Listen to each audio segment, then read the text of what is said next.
Today we're working on an unlock for a T-Mobile Galaxy Grand Prime model number G530T using ZX or Z3X, whatever you want to call it, that's cool.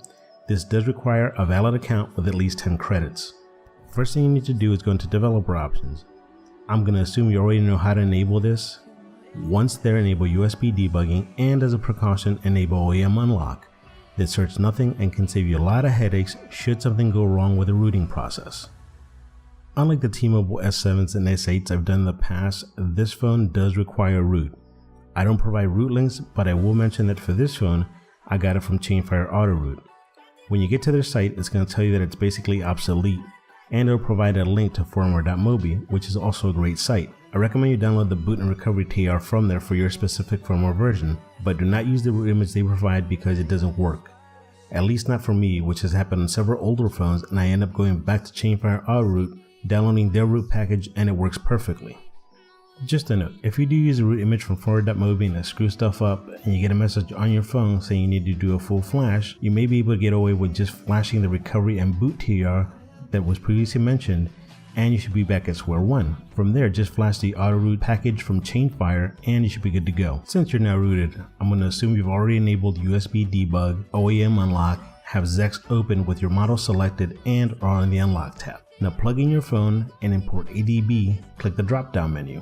And if you didn't do this before, you should see your phone is offline. You should now have a prompt on your phone requesting permission. Grant permission and make sure it's set to always. Your device will now appear as online in the drop down menu.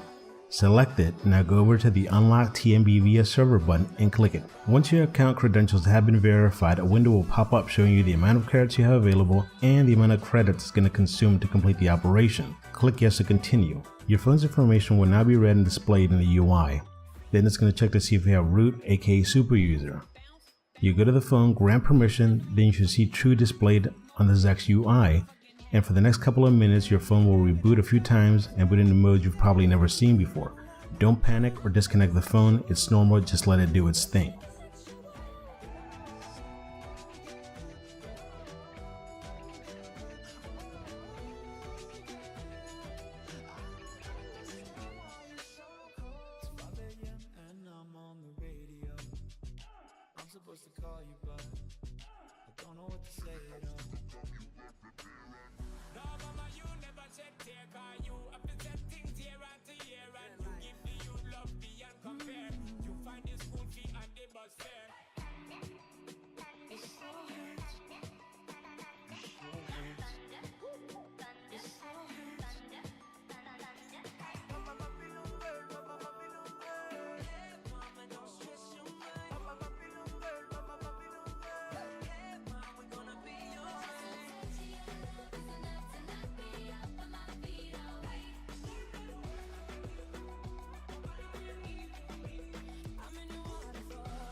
I can see it in your eyes, cause they never tell me lies.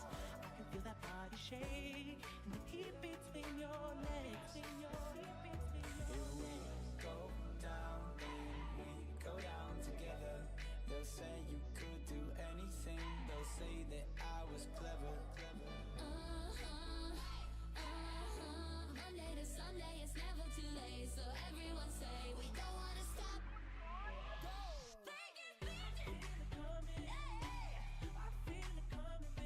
Once it says searching server, you may or may not have a long wait.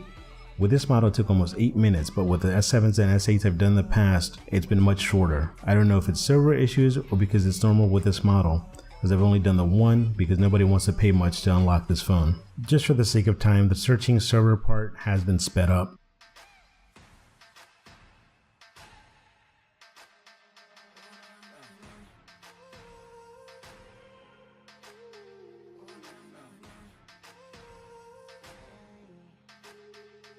Once you get past the searching server hump, it's going to be another minute or two.